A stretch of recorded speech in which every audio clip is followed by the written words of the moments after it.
Hello and welcome. For today's reading, I would like to call upon the spirit of my deceased beautiful dog, Wolfie, my soul dog. She is my spirit animal. She came to me 20 years ago before she was even, incarnated into my life physically. And she just departed this world 3 and a bit weeks ago. So I'd like to call on the spirit of Wolfie to help me in this reading. She always sat in on my tarot readings, especially the ones that I did for YouTube.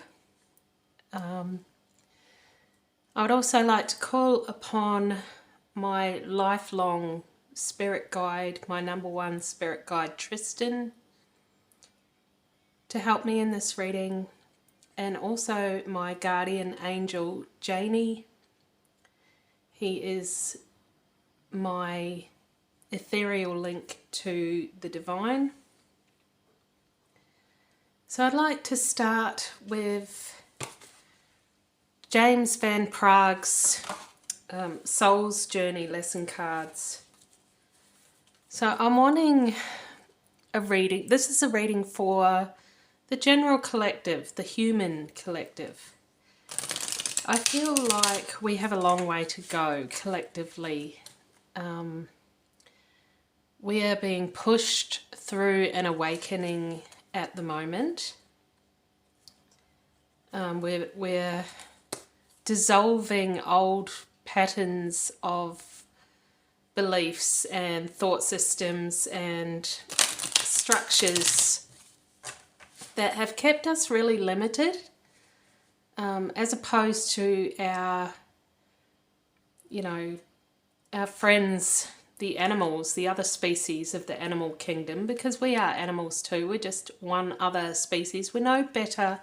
See, that's part of the problem. We're so in our ego that we've been led to believe that we're actually better than all the other animals. But spiritually, that is really not the case. We've lost our way spiritually. We live in ego. We're a society of narcissists.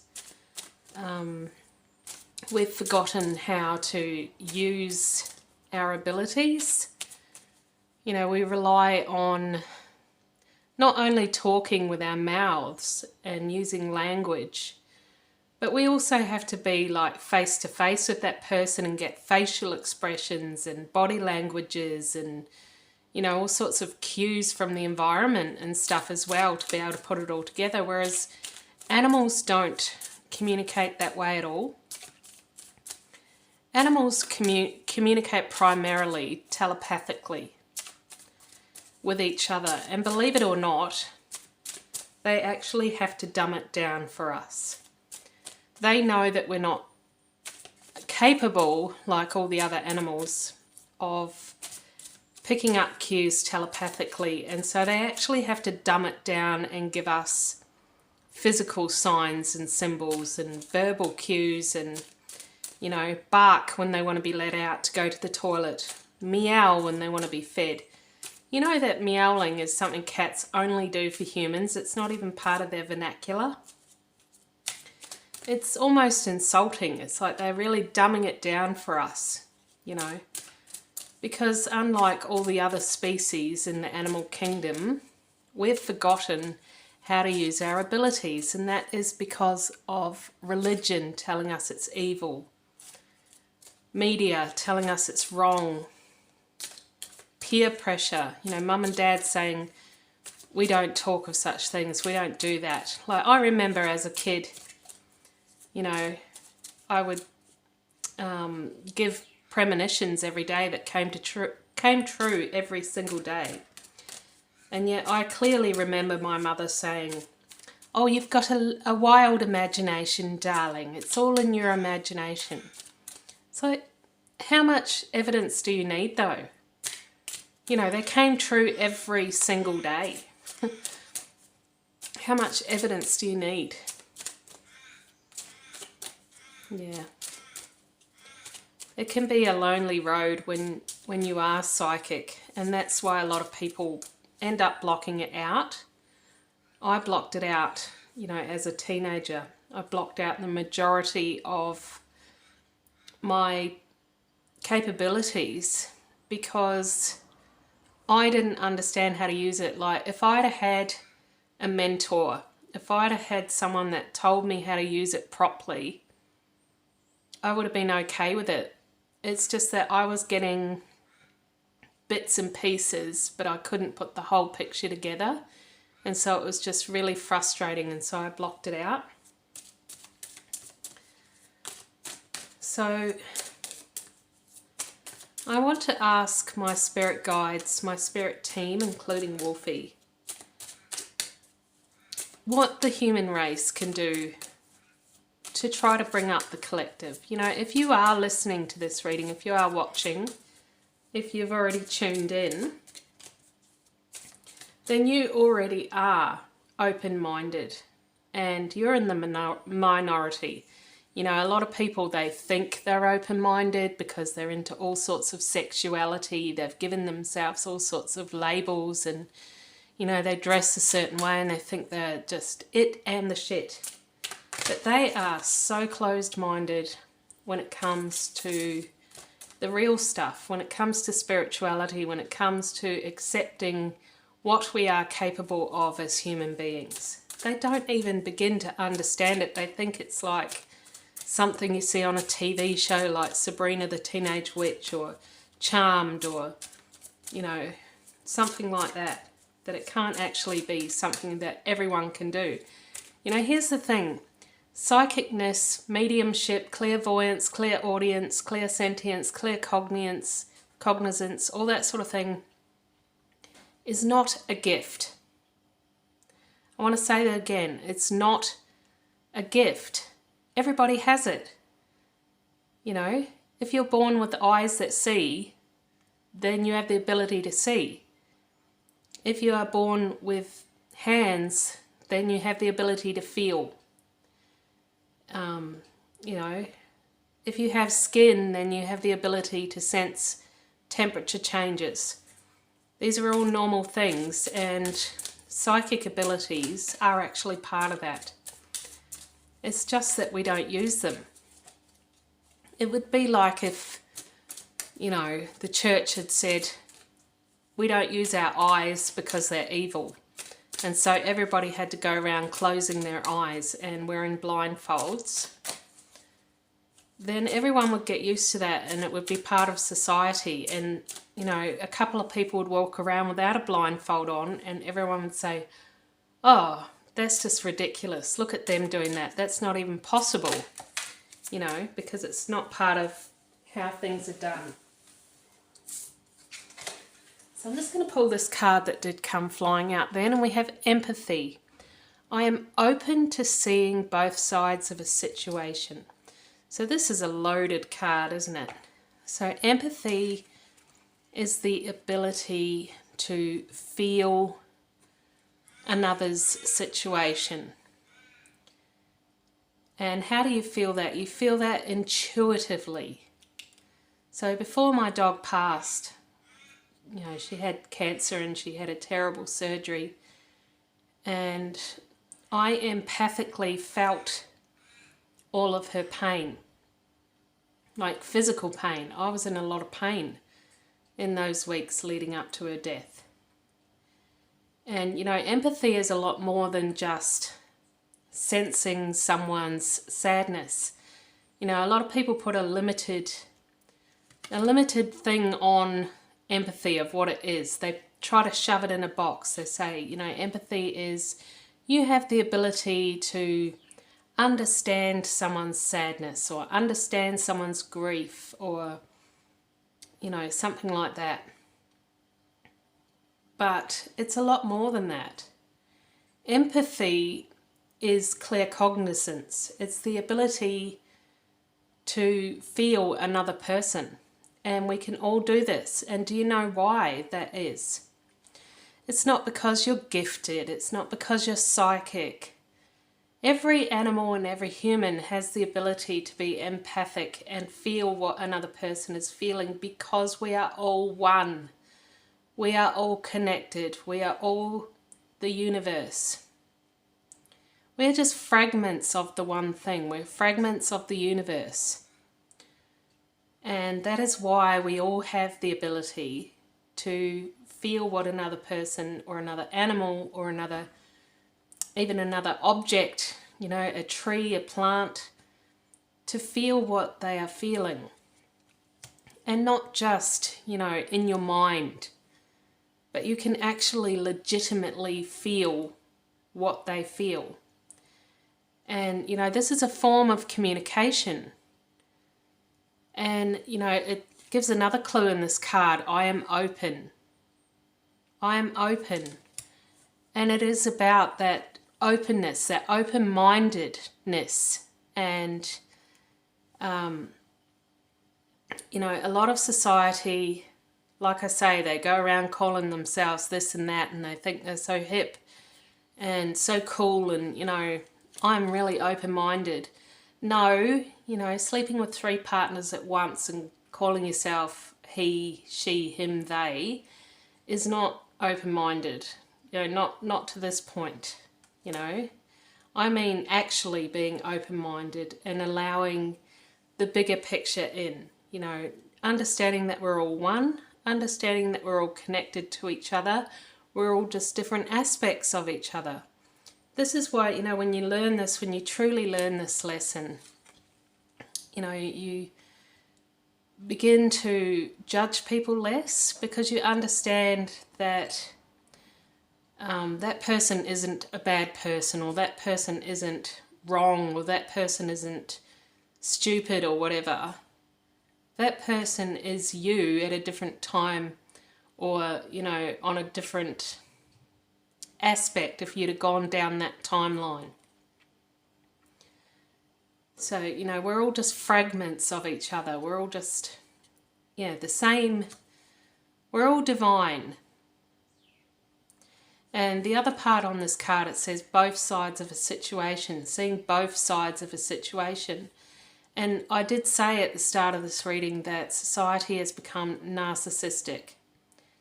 They've become selfish. They only see things through their perspective. And that's with everything, They can't see. They legitimately cannot empathize. They can't see someone else's point of view. And that is because of the dogma, the religion, the societal structures, and that's something we need to break down. We need to normalize being able to feel what someone else is feeling, stepping into someone else's shoes, feeling it from their side, feeling it from their perspective. Those words I said to that person, how did it really make them feel? The ability to actually feel that will open you up to more understanding and to better communication. Communication on a deeper level. So we're going to get out another card here.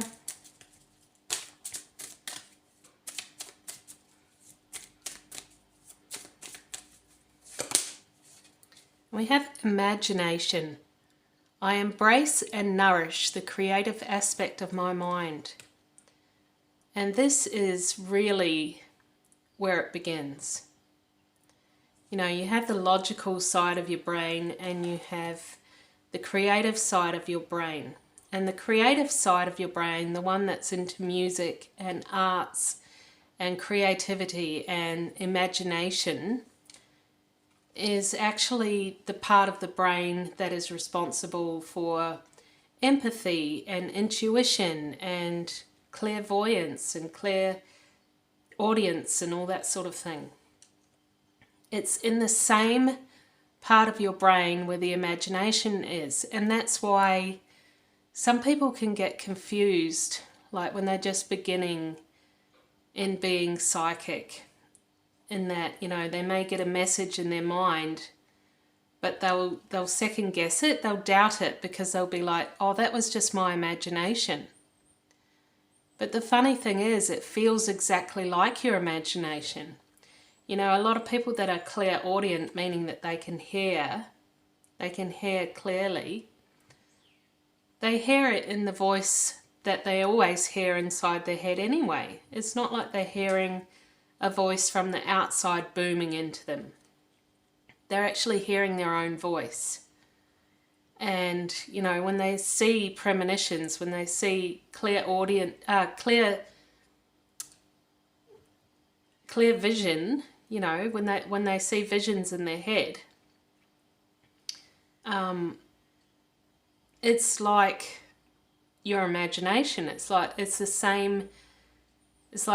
same TV screen in your head that plays when you're daydreaming, or when you're, you know, thinking up a scenario in your head. Or, you know, if I said to you, think of a tree with a ripe red apple on the ground and butterflies all around.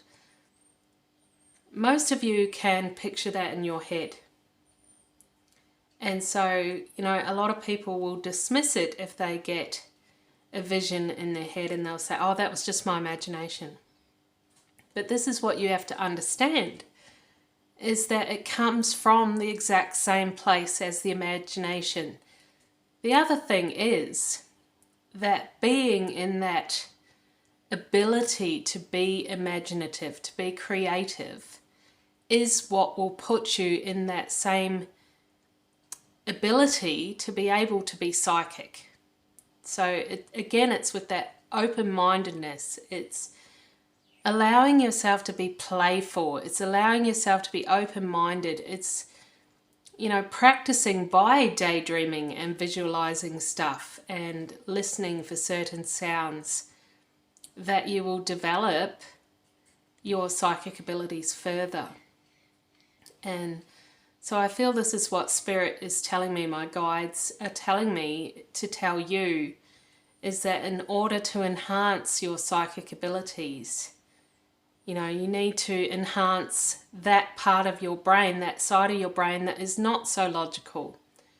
You know, you'll often find, like, think for example, the people who are skeptics, the people who, you know, don't want a bar of anything that's psychic.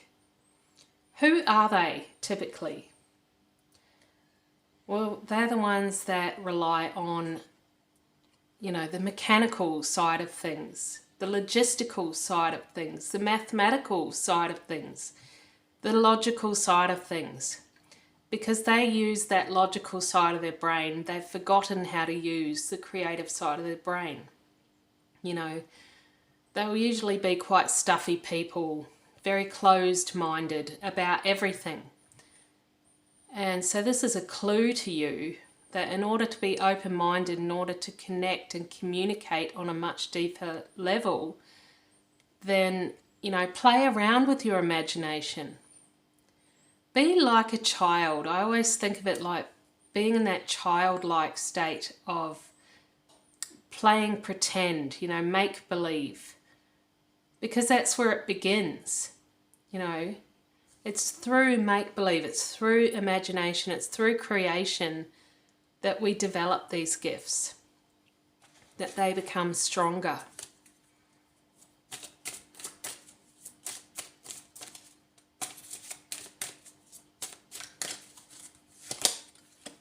And we have purpose.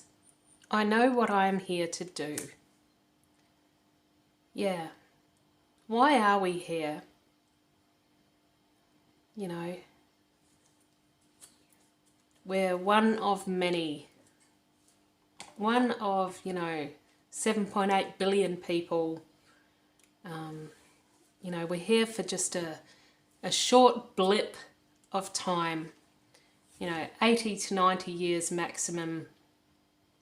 And, you know, what are we really here for? A lot of us don't end up being mega super celebrities, you know, and everyone knows who we are. We don't all end up with a star on the Hollywood Boulevard, and, you know, we don't all end up with people talking about us for generations. A lot of us just live ordinary, everyday lives. So why are we here?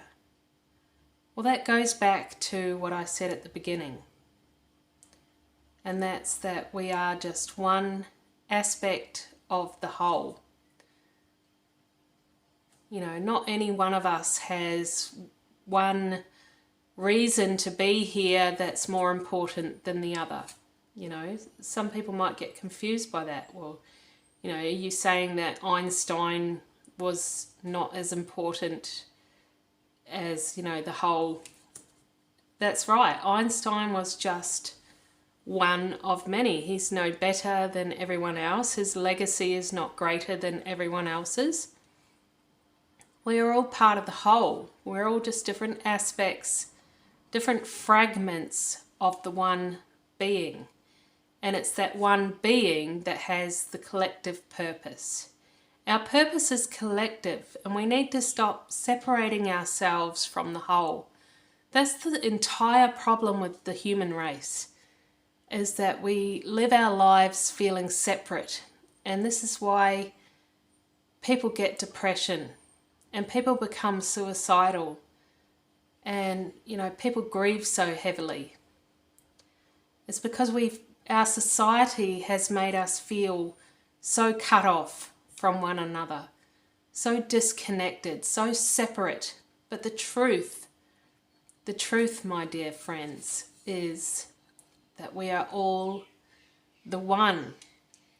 You don't have a particular person. Here's the particular purpose. Here's the thing.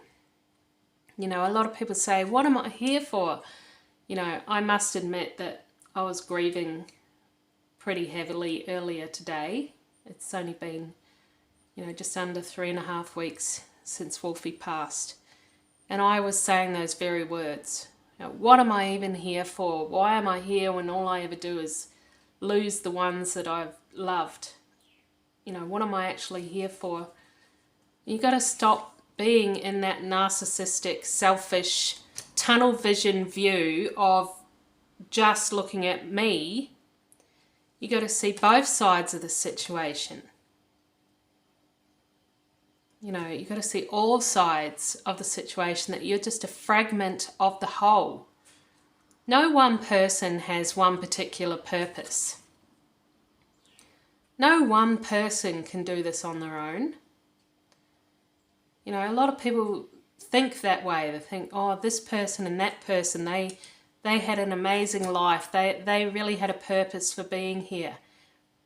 Every one of us has a purpose for being here, because we are all part of the whole. And I mean all of us, the animals, the plants, the inanimate objects, we're all fragments of the whole. I know what I'm here to do. What I'm here to do is to be part of the collective. And I really feel like it's our time. You know, we are the pioneers, us who are already open-minded. We are the pioneers. We are here to defragment the human race. We need to call back all parts of ourselves back to the whole. And not just back to, you know, I'm not just talking about one big conglomeration of human species. The whole entire universe. The whole universe is one. It is the divine. It is the divine's creation. We are all fragments of the divine's creation, and we need to remember that. We need to remember what our purpose is. It's like, you know, the body.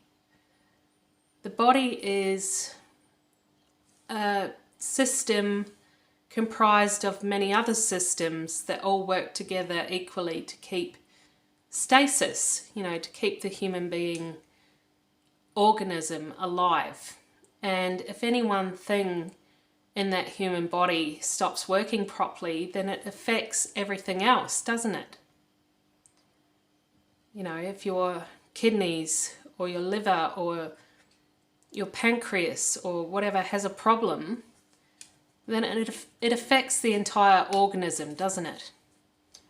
And, you know, it can even kill the entire organism if it goes on long enough, you know. So you got to think of it that way, is that we're all bits and pieces of the one whole. And we need to all work together because we're one big system. We're not separate. We're all working together. We're all part of the whole thing. So there is no separation. There is no loss. Because we all already were whole. So I'm going to get a few more cards out here. And I'm loving that these are all purple right now. I'm really being drawn to the purple here and the purple in that and the purple on the bedspread that Wolfie's lying on. And the amethyst stone, I feel like this is Spirit telling me, get yourself some amethyst. You know, get some amethyst crystal, which will help to open that third eye.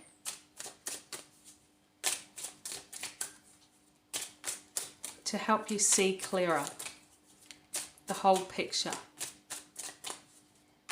Not just see with your two eyes that are in your head, but to see with your greater eye, the eye that sees all.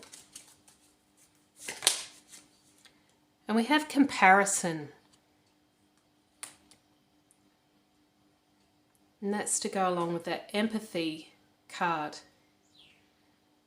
You know, when you are feeling others' energy, you know, you may strengthen your ability to have empathy by looking at comparisons.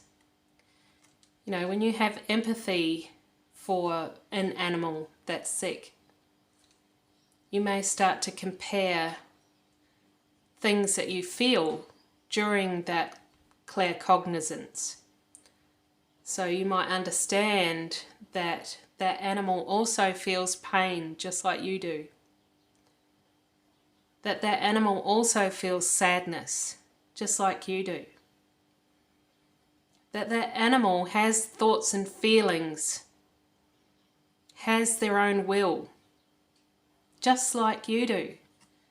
And it's in that comparison that we can see that we're all the same. You know, when we start to compare everyone, we realize that we're not that different after all, you know. I don't know why human beings like to separate themselves so much. Separate themselves from each other, but also separate themselves from the animal kingdom. You know, pretend like they're better or more superior or more knowledgeable, whatever, but we're not. We're all the same, and we need to get back to that. That's the only way to have compassion and real empathy, is when you understand, when you start using that comparison and understanding, hey, you know, these animals are sentient. They do have thoughts and feelings. You know, they do have a personality. You know, my dog was really cheeky and, you know, did certain things on purpose. And, you know, you'll know that if you have your own pet. Or even wild birds that come to your house, you'll see it in them, their little personalities. They're not all carbon copies, not all little, you know, machines, meat machines walking or flying or swimming around. They're just like us. And they have a soul contract, they have a reason for being, they have purpose, just like us. And this is how you can build that communication. It's not until you understand, you really empathize with the whole, that you can even begin to start communicating with other species.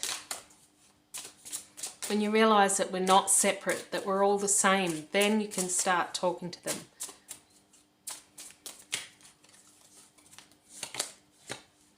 Going with the flow, and that goes with that imagination card, being open-minded. You know, going with it.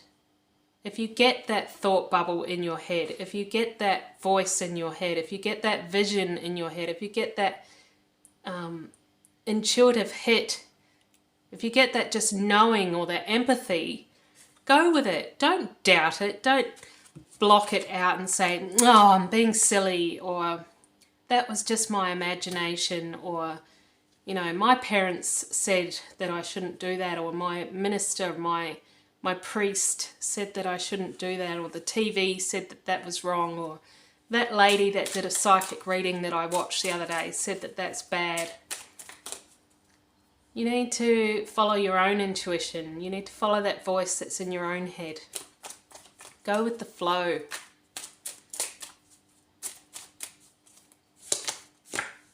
Fighting.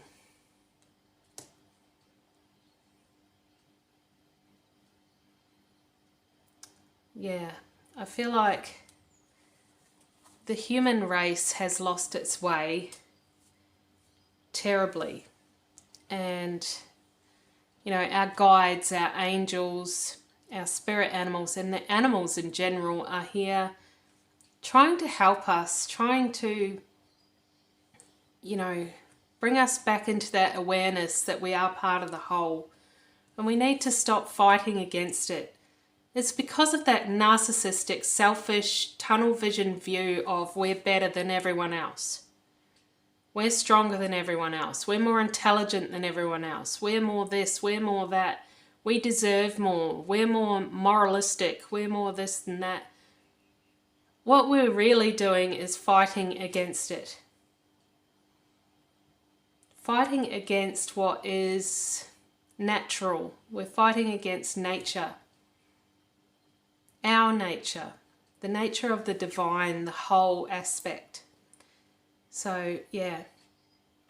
This is a call from me and my spirit team to all of you who may be watching this, that, you know, you are the pioneers, you are the open-minded ones, and it's our job to normalize this sort of thing, you know, bring it back into the mainstream and, you know, get others to open their mind as well. Ask your spirit team for advice. How do I do it? How do I, you know, get others to be more accepting? And how do I become more tolerant of other species and, you know, learn to communicate with other species? And, you know, stop fighting against your human nature, your divine nature. Stop fighting against who you were born as and start going with the flow, accepting it, and realizing through comparison, through real comparison, through empathy, that we are all the same. You are the same as that dog, that cat, that cow, that walrus, you know, whatever. You are the same. So, namaste. Have a good day, and I'll catch you next time.